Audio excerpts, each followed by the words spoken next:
Hello बच्चों, welcome to lecture 12 of chapter 8। हम लोग क्या पढ़ रहे थे? Frame of reference. वो लेक्चर नहीं देखा है तो देख लेना जाके। आज के इस लेक्चर में हम लोग पढ़ने वाले हैं change of frame. Change of frame मतलब ये छोटा सा लेक्चर होगा। हम लोग फ्रेम ऑफ रेफरेंस चेंज कैसे करते हैं, मतलब रिलेशन क्या होता है कि एक बंदा किसी अलग फ्रेम ऑफ रेफरेंस को ऑब्जर्व कर रहा है। मान लो कार में जा रहा है और वो चीज़ों को ऑब्जर्व कर रहा है, और मैं बैठा हुआ हूँ, खड़ा हूँ सिंपल ग्राउंड पर रेस्ट पे, और मैं चीज़ों को ऑब्जर्व कर रहा हूँ। तो हम दोनों जो किसी थर्ड चीज़ को ऑब्जर्व करेंगे उसके मोशन को, तो उसमें क्या रिलेशन होगा, बस उतना जानना है। ये एक छोटा सा इंट्रोडक्शन इस टॉपिक का हम लोग पहले भी ले चुके हैं। ये हम लोगों ने जब मोशन इन अ प्लेन पढ़ा था तो इसके बारे में पढ़ा था। यहाँ पर हम थोड़ा बच्चों स्यूडो फोर्सेस को कंसीडर करेंगे। पहले जो पढ़ा था वो रिवाइज कर लेते हैं। क्या था? मान ले बच्चों कि एक बंदा है, वो रेस्ट पे, ठीक है, यानी कि उसका फ्रेम ऑफ रेफरेंस कुछ है, उसका फ्रेम ऑफ रेफरेंस एस है, ये एस मान लेते हैं, ठीक है। ये बंदा क्या है, ये रेस्ट पे है, ये जो फ्रेम ऑफ रेफरेंस है वो रेस्ट में है, ठीक। एक दूसरा बंदा है, वो मान लेते हैं किसी कार में जा रहा है, ठीक है, वो किसी कार में जा रहा है, उसका फ्रेम ऑफ रेफरेंस मान लो एस डैश, और ये जो कार है वो कांस्टेंट वेलोसिटी से मूव कर रही है विथ रिस्पेक्ट टू एस, यानी वेलोसिटी ऑफ कार या जो भी बंदा चल रहा है विथ रिस्पेक्ट टू रेस्ट कितनी है, V S dash comma S का मतलब velocity of S dash with respect to S. एक बंदा पी है, उसका मोशन हमें ऑब्जर्व करना है, वो भी आगे बढ़ रहा है, ठीक, वो आगे बढ़ रहा है। उसका एक्सेलरेशन कुछ होगा, acceleration of P with respect to S dash है, और इसकी कुछ velocity of P with respect to S dash है। ये एस डैश के रिस्पेक्ट में किसी वेलोसिटी पी से आगे बढ़ रहा है, V P comma S dash, और A P comma S dash का मतलब है acceleration of P comma S dash. तो देखो बच्चों, ये रेस्ट में है, ये क्या कर रहा है, कांस्टेंट वेलोसिटी से मूव कर रहा है। तो मैं यहाँ पर कुछ बातें लिखने जा रहा हूँ, ध्यान से समझना। Let S dash is moving with constant velocity relative to s। तो s तो रेस्ट में है, तो ये इनर्शियल फ्रेम ऑफ रेफरेंस होगा कि नहीं? कह दोगे सर बिल्कुल होगा। एस डैश होगा इनर्शियल कि नहीं, वो अभी हम लोग बाद में पता कर लेंगे। अब कोई बंदा कहेगा सर वो तो कांस्टेंट वेलोसिटी से जा रहा है रेस्ट के रेस्पेक्ट में, तो वो भी इनर्शियल होगा। वो अभी हम लोग प्रूफ भी करके देख लेंगे, पहले इतना समझ लेते हैं। तो यहाँ पर मैं कुछ टर्म लिखने जा रहा हूँ। Velocity of P with respect to S, ये क्या होगी, ये हम लोग पढ़ चुके हैं। क्या होगी? Velocity of P with respect to S, मतलब ये बंदा जो इसकी वेलोसिटी देखेगा पॉइंट पी की, वो कितनी होगी, वो होगी velocity of P with respect to S dash plus velocity of S dash with respect to S. ये जानते हो कि नहीं कि भाई ये मान लो एक कार होती, ये एक कार होती जिसपे हम एक फ्रेम अटैच कर देते, ठीक है, एक फ्रेम अटैच कर देते, वो इस बंदे को देख रही है, तो उसकी कुछ वेलोसिटी होती वी पी एस डैश, और ये बंदा जो देख रहा होता है उसकी वेलोसिटी होती वी पी कॉमा एस। तो इसमें रिलेशन क्या होता है इन दोनों वेलोसिटी में? Velocity of P comma S is equal to velocity of P with respect to S dash plus velocity of S dash with respect to S. ये हम लोग पढ़ चुके हैं बच्चों, नहीं ध्यान आ रहा तो मैं फिर याद दे लेता हूँ कि P की वेलोसिटी S के रिस्पेक्ट में क्या होगी, P की वेलोसिटी S डैश के रिस्पेक्ट में प्लस S डैश की वेलोसिटी S के रिस्पेक्ट, यही यहाँ पर लिखा हुआ है। अगर मैं इस इक्वेशन को डिफरेंशिएट कर दूँ विथ रिस्पेक्ट टू टाइम, तो D V S is equal to D by D T of V P S dash plus D by D T of V S dash comma S. अब एक चीज़ बताओ, मैंने पहली ही line में लिख दिया let S dash is moving with constant velocity relative to S. इसका मतलब क्या होगा, since velocity of S dash comma S is constant, ठीक है, डी बाई डी टी, इसका डेरिवेटिव किसी कांस्टेंट का क्या होता है, जीरो होता है कि नहीं, डिफरेंशिएशन जीरो हो जाता है। कहोगे सर बिल्कुल, तो ये वाला टर्म तो जीरो हो गया इस वाली इक्वेशन में। और हम जानते हैं कि वेलोसिटी का डिफरेंशिएशन क्या होता है, एक्सेलरेशन। तो ये क्या लिखा हुआ है बेसिकली, ये लिखा हुआ है acceleration of P with respect to S, ये लिखा हुआ है acceleration of P with respect to S dash, और ये क्या लिखा हुआ है acceleration of S dash with respect to S, जो कि इस केस में क्या है, जो कि इस केस में है 0। भाई एक इस फ्रेम का इसके रिस्पेक्ट में कोई एक्सेलरेशन नहीं, ये कांस्टेंट वेलोसिटी से आगे बढ़ा रहा है। ये देख लो इक्वेशन, फिर मैं आगे बताता हूँ मैं कहना क्या चाह रहा हूँ, वो अभी सब समझ में आ जाएगा। ठीक है, देख लिए। तो यहाँ से हमें क्या मिला, यहाँ से हमें मिला since A S dash comma S is equal to 0, therefore A P S is equal to A P S dash. यहाँ से हमें 2 पॉइंट बच्चों बहुत इंपॉर्टेंट मिले। क्या क्या मिले वो बात समझते हैं। ये मिला पहला पॉइंट, ये मिला कंक्लूजन क्या मिला, all frame of reference moving with constant velocity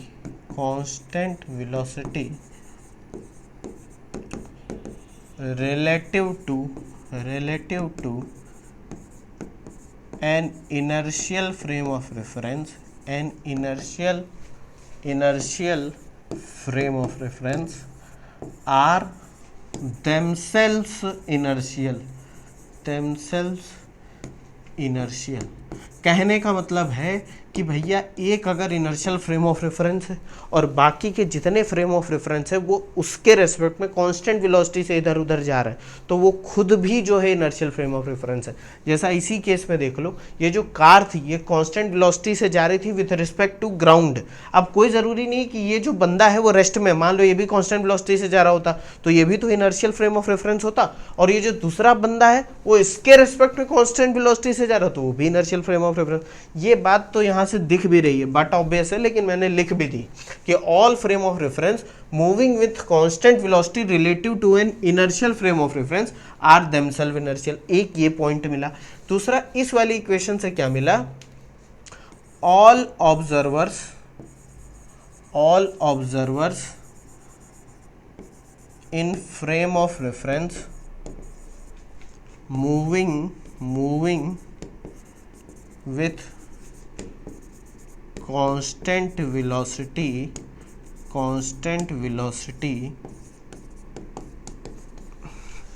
relative to each other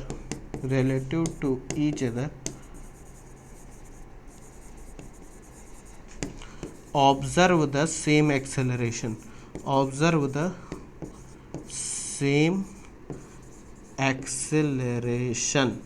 बच्चों यहाँ पर क्या लिखा हुआ है बात समझो।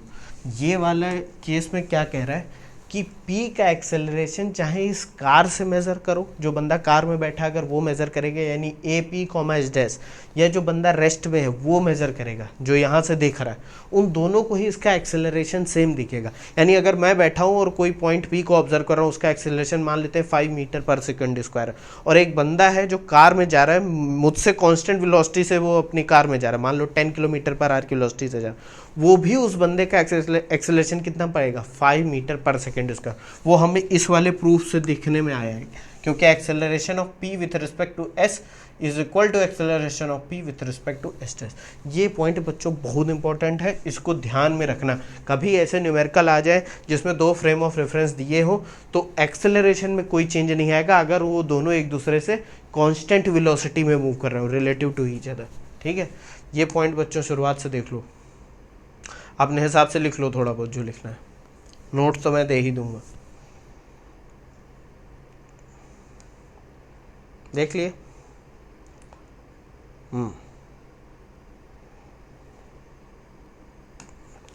अब बच्चों यहाँ पर आता है खेल। ये तो हम लोगों ने पढ़ ही लिया था, इसमें कोई नई चीज़ हम लोगों ने नहीं जानी। नया तो अब जानने वाला है। नया क्या जाने कि भाई अगर एस डैश जो दूसरा फ्रेम ऑफ रेफरेंस है, यहाँ पर 3 चीज़ें थी, एक एस था, एक एस डैश था और एक पॉइंट या पार्टिकल था पी जिसका हम लोग स्टडी कर रहे थे, मान लो तीसरा ऑब्जेक्ट। अगर एस डैश भी एक्सेलरेट करने लगे यानी जो दूसरा फ्रेम ऑफ रेफरेंस है वो भी एक्सेलरेट करे, तब क्या होगा। तो यहाँ पर सेकेंड केस क्या है बच्चों, सेकेंड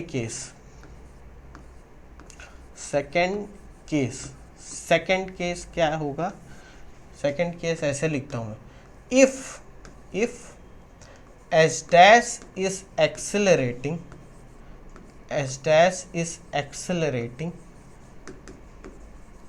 विथ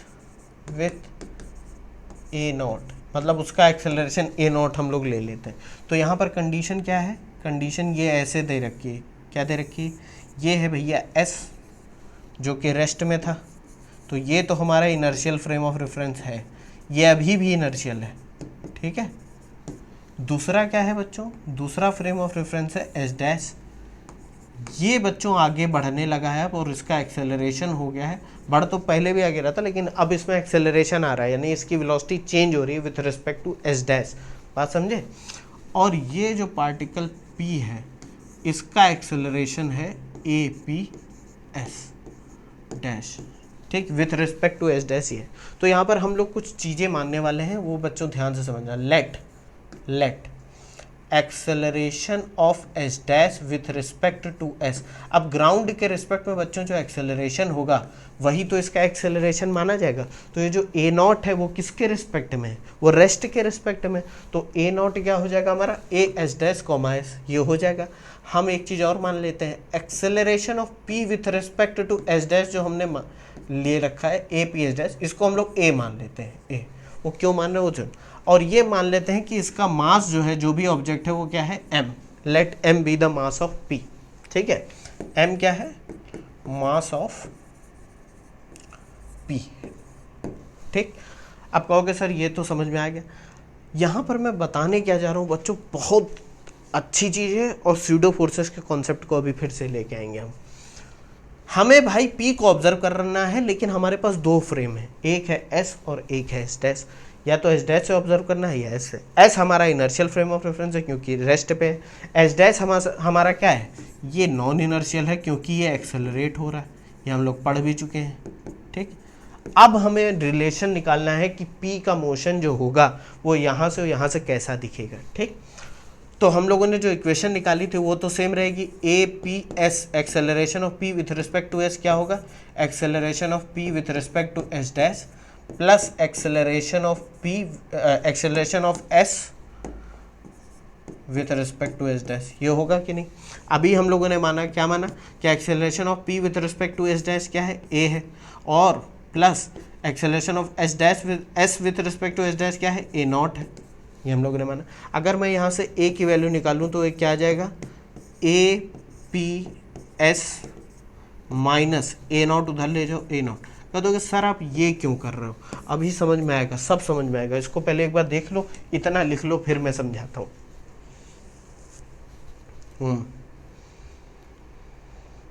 देखो तो मज़ा आ जाएगा, अभी सब समझ में आएगा। देख लिया। अब बच्चों मैं कुछ बातें आपसे करने जा रहा हूँ, उन पे बहुत इत्मीनान से, शांति से सुनना जरूर बच्चों, वरना फिर वही बात होगी, समझ तो सब जाओगे लेकिन उस गहराई में नहीं समझोगे कि आपको फील आने लगे कि हाँ भाई ये इसलिए होता है, ऐसा इसलिए होता है। सिर्फ इसलिए चीज़ें नहीं समझे हो कि आप न्यूमेरिकल सॉल्व कर ले जा रहे हो, आपको चीज़ें उसकी तह तक, उसके बेस तक समझ में आई। क्या मैं कहने जा रहा हूँ ध्यान से सुनो। मान लो P एक ऑब्जेक्ट होता है, ये P है, मान लो ये P है, ठीक।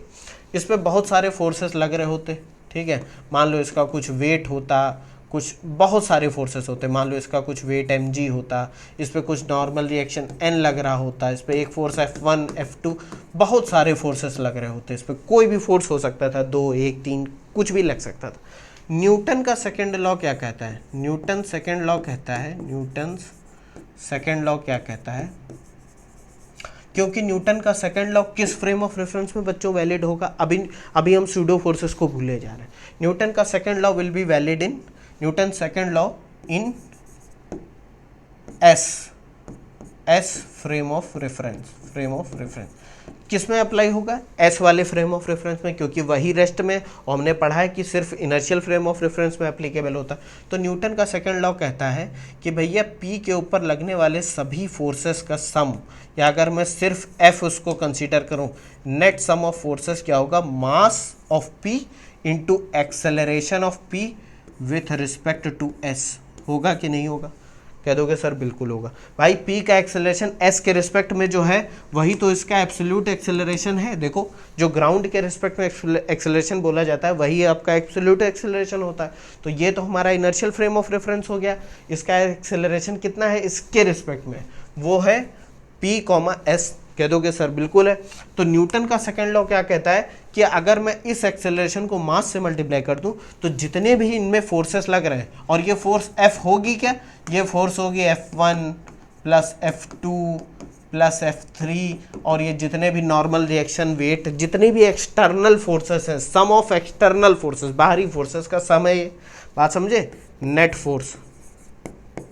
फोर्स वो किसके बराबर होगी, m into A P S के बराबर होगी।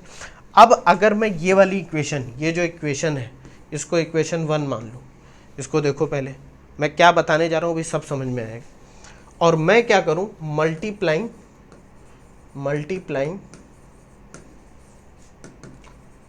इक्वेशन 1 बाई m यानी मास ऑन बोथ साइड्स।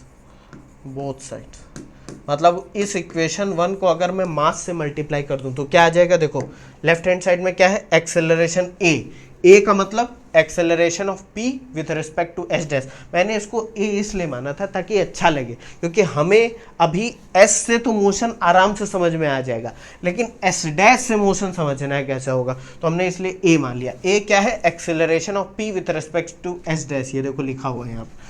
तो अगर मैं m से मल्टीप्लाई कर दूं तो ये हो जाएगा m into A is equal to mass m a p s, m a p comma s minus m a naught. हो जाएगा कि नहीं, कह दोगे सर बिल्कुल होगा। और अभी हमने देखा कि जो ये वाला फ्रेम ऑफ रेफरेंस है इस पे जितनी भी फोर्सेस लग रही होंगी उसका सम किसके बराबर होगा, मास इंटू एक्सेलरेशन। उन फोर्सेस को अगर मैं F मान लूँ, नेट फोर्स F है, तो कितना होगा m into A P S. तो ये मास इंटू एक्सेलरेशन क्या आ जाएगा बच्चों, यह आ जाएगा F minus m a not. अब देखो बच्चों क्या मज़ेदार एक इक्वेशन निकल के आई है। ये इक्वेशन बताती है कि अगर हमको इस वाले फ्रेम ऑफ रेफरेंस में जो इस पर फोर्सेस तो हमेशा वही लगेंगे जो ऑलरेडी उस पर लग रही हैं, ये वाली लगेंगी कि नहीं। तो ये इक्वेशन कहती है कि अगर हमको इस वाले फ्रेम में न्यूटन का सेकंड लॉ या जो भी लॉ लगाना है तो हमें क्या करना पड़ेगा, F is equal to M A हम डायरेक्टली नहीं लगा सकते। हमें क्या करना होगा, इस पर जितनी भी फोर्सेस लग रही होंगी नेट फोर्सेस, हमें इसके एक्सेलरेशन जो कि फ्रेम का एक्सेलरेशन है ए नॉट, इसके एक्सेलरेशन की बात नहीं हो रही, इसका जो एक्सेलरेशन है जहां से ऑब्जर्व कर रहे हो नॉन इनर्शियल फ्रेम, इसके अपोजिट डायरेक्शन में एक फोर्स लगानी पड़ेगी अपार्ट फ्रॉम दीज फोर्सेस। मतलब इनके अलावा एक फोर्स और ऐड करनी पड़ेगी जो कि होगी एम ए नॉट। भाई ए नॉट इधर की तरफ था तो अपोजिट डायरेक्शन में एक फोर्स और ऐड करनी पड़ेगी। जब उस फोर्स को हम ऐड कर देंगे तभी हम उसको मास इंटू एक्सेलरेशन के बराबर कर सकते हैं। देखो ये जो एस वाला फ्रेम ऑफ रेफरेंस था, बहुत ध्यान से देखना, मजेदार चीज है। ये जो एस वाला फ्रेम ऑफ रेफरेंस था, ये वाला फ्रेम ऑफ रेफरेंस, इसमें जो मास इंटू एक्सेलरेशन आपने करा तब तो नेट फोर्स के बराबर आ गया। फोर्सेस तो वही लग रही, वो तो चेंज हो नहीं रही, बस ऑब्जर्व करने का तरीका चेंज हो रहा है। लेकिन जब एस डैश से हमने देखा तो हमने देखा कि एफ की वैल्यू एम इंटू ए के बराबर नहीं है, क्योंकि ये ए कौन सा ए है, ये है ए आपका, ये ए है acceleration of P with respect to S dash. बात समझ रहे हो। तो इस केस में अगर न्यूटन लॉ लगानी है तो हमें पता चला कि we have to add another force called a pseudo force apart from all the existing forces to equate to mass into acceleration. बात समझे कि नहीं। ये इक्वेशन देखो कितनी अच्छी है, जो आपको सब समझाई दे रही है कि सूडो फोर्स आ कहां से गई, ऐसे आ गई। बात समझे, सूडो फोर्स कैसे आ गई, सूडो फोर्स ऐसे ही। अभी तक तो हम लोगों ने बस वो पिछले वाले लेक्चर में देख लिया था कि एम ए नॉट लगा दो सॉल्व कर दो, लेकिन वो आई कहाँ से, वो आई ऐसे फ्रेम ऑफ रेफरेंस चेंज करने की वजह से वो आई। बात समझे, हम ग्राउंड से देख रहे थे सब सही चल रहा था, जैसे यहाँ पर गए, क्योंकि जो बंदा यहाँ होगा, जो बंदा यहाँ आगा, अगर इसको भूल जाओ, जो बंदा इसमें बैठा है, जो कार में बैठा है, उसको तो इसका एक्सेलरेशन क्या दिखेगा, ए पी कॉमा एस डैश, यानी उसको क्या दिखेगा, उसको एक्सेलरेशन दिखेगा ए। अब वो बंदा क्या लगाएगा, वो सोचेगा भाई जितनी भी इस पर फोर्सेस लग रही हैं एफ, वो किसके बराबर होनी चाहिए, मास इंटू एक्सेलरेशन, यानी M into A P S dash. ये होनी चाहिए, m इंटू ए होनी चाहिए, लेकिन वो यहीं पर गलती कर देगा क्योंकि ये है non inertial frame of reference. इसमें जब वो कैलकुलेट करेगा तो वो उसके बराबर आएंगी ही नहीं। तब उसको क्या करना पड़ेगा, वो कहेगा कि भैया मेरा एक्सेलरेशन जहाँ से मैं ऑब्जर्व कर रहा हूँ वो ए नॉट है, अगर मैं जो नेट फोर्सेस है उसमें ये ऐड कर दूँ माइनस एम ए नॉट, तो ये वैल्यू किसके बराबर हो जाएगी, मास इंटू एक्सेलरेशन की। यही देखो यहाँ पे लगा हुआ, उस पर फोर्सेस एफ लग रही थी पहले भी, अभी भी वही लग रही है। भाई ऑब्जर्व करने का तरीका ही तो चेंज करा, फोर्स थोड़ा चेंज हो रही। इसमें हमने ऐड क्या कर दिया, ये वाला term minus M A naught. Minus क्यों, क्योंकि ये अपोजिट डायरेक्शन में होती है to the acceleration of frame of reference. Frame of reference आपकी कार जहाँ से आप ऑब्जर्व कर रहे हो वो अगर इधर जा रही है ए नॉट एक्सेलरेशन से, तो ए जो एम ए नॉट होगी वो पीछे की तरफ होगी। बात समझ गया कि नहीं, एक्सेलरेशन की डायरेक्शन के अपोजिट होगी। तो यहाँ से हमें क्या समझ में आया, नाउ अब मैं एक पॉइंट लिखने वाला हूँ। नाउ इफ वी ऐड, या ऐसे नहीं लिखता हूँ मैं, यहाँ पर नेक्स्ट पेज पे साफ साफ लिखता हूँ। इस इक्वेशन को समझ गए हो कि नहीं, सब समझ गए हो। अब मैं लिखता हूँ इन बहुत इंपॉर्टेंट पॉइंट है, in frame of reference S dash, यानी कि non inertial frame of reference. क्या, non inertial. If we add an additional force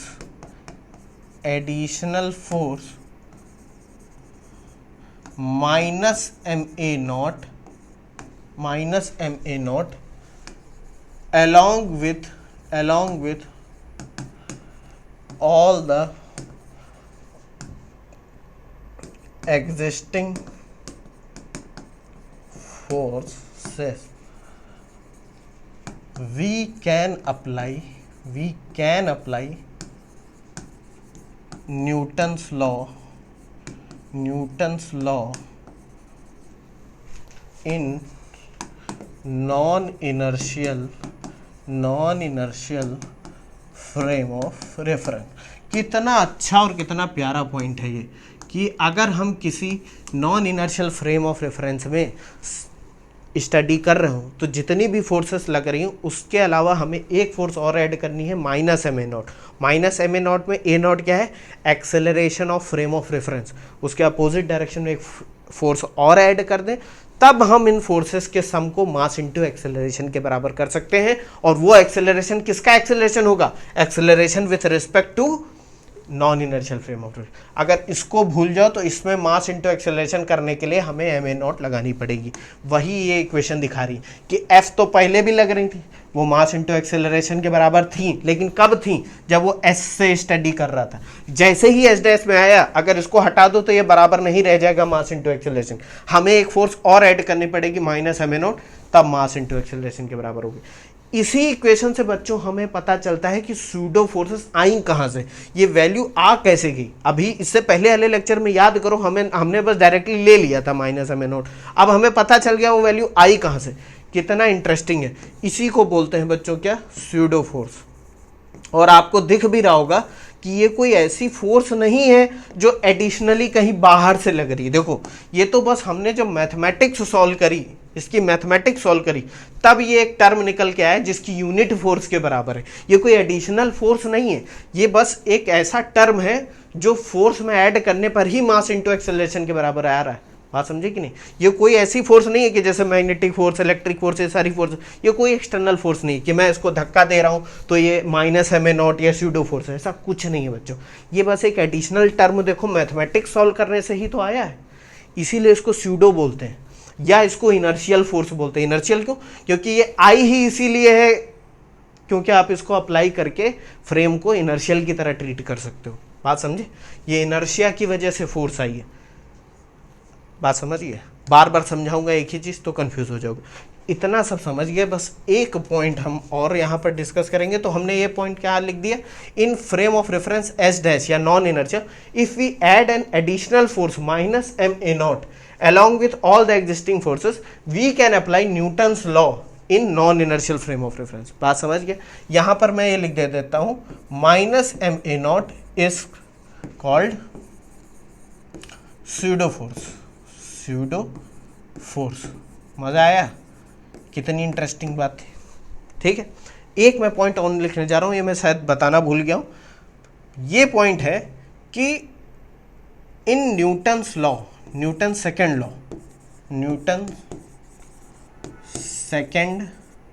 law, mass into acceleration is not any other force, it is just the sum of external forces। ठीक है, ये कोई is not any, ये लिख देता हूं यहां पर, is not any other external force, यहाँ पर एक्सटर्नल भी ऐड करो। कहने का मतलब बच्चों ये है, ये पॉइंट बहुत इंपॉर्टेंट है, ये इन्फिनिटी तक इंपॉर्टेंट है ये पॉइंट, क्योंकि बच्चे बहुत गलती करते हैं। कहने का मतलब ये है कि कोई ऑब्जेक्ट है, मान लो उसका मास m है, ठीक, उस पर बहुत सारी फोर्सेस लग रही हैं, कुछ भी उसका वेट हो सकता है, उस पर नॉर्मल रिएक्शन लग सकती है, उस पर बहुत सी फोर्सेस लग रही हैं। तो न्यूटन लॉ ये नहीं कहता है कि इन सारी फोर्सेस के अलावा एक मास इंटू एक्सेलरेशन एक अलग से फोर्स लग रही होगी, नहीं, ये नहीं कहता है। न्यूटन लॉ बस ये कहता है कि ये जितनी फोर्सेस लग रही हैं बाहर से, ये जो जितनी फोर्सेस लग रही हैं, इनका जो सम होगा सिग्मा एफ, वो किसके बराबर होगा? वो होगा मास इनटू इसका जो भी एक्सेल। भाई ये सारी फोर्सेस मिलके क्या करवाएंगे? इसका एक्सेलरेशन करवाएंगे। तो वो ये सारी फोर्सेस का सम किसके बराबर होगा? इसका मास इनटू जिस भी डायरेक्शन में एक्सेलरेशन हो रहा। बात समझे? तो जब भी कभी आप फ्री बॉडी डायग्राम बनाना तो ऐसा मत कर देना कि आप उस पर MA ऐसे लगते हुए दिखा दो, गलत हो जाएगा, गया सब गया, टाटा बाय बाय। आपको सारी फोर्सेस के सम को मास इंटू एक्सेलरेशन के बराबर दिखाना है। इसका कहने का मतलब यह है कि मास इंटू एक्सेलरेशन कोई अलग से कोई फोर्स नहीं है, वो एक कंप्यूटेशन है कि जब आप सारी फोर्सेस को जोड़ते हो तो वो किसके बराबर निकल के आता है? मास इंटू एक्सेलरेशन। बात समझ गए कि नहीं? ये बच्चों कहानी ख़त्म हो गई, इतना ही बताना था आपको। मुझे बस ये दिखाना था कि ये भैया ये जो टर्म है स्यूडो, ये आया कहाँ से। बात समझ गए? इंटरेस्टिंग था कि नहीं? मज़ा आया? नेक्स्ट वीडियो में बच्चों हम लोग और कुछ पढ़ेंगे, ठीक है? थैंक यू, मिलता हूँ नेक्स्ट लेक्चर में।